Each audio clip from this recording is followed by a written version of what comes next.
راستی از شعر جدید چه خبر؟ یه چند وقتی همینطوری خودش میاد. اینو امروز صبح گفتم. بخونمش؟ آره حتما. تو با قلب ویرانه من چه کردی؟ ببین عشق دیوانه من چه کردی؟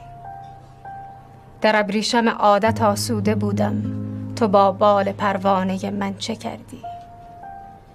ننوشیده از جام چشم تو مستم، خمار است میخانه من چه کردی؟ مگر لایق تکیه دادن نبودم، تو با حسرت شانه من چه کردی؟ مرا خسته کردی و خود خسته رفتی، سفر کرده با خانه من چه کردی؟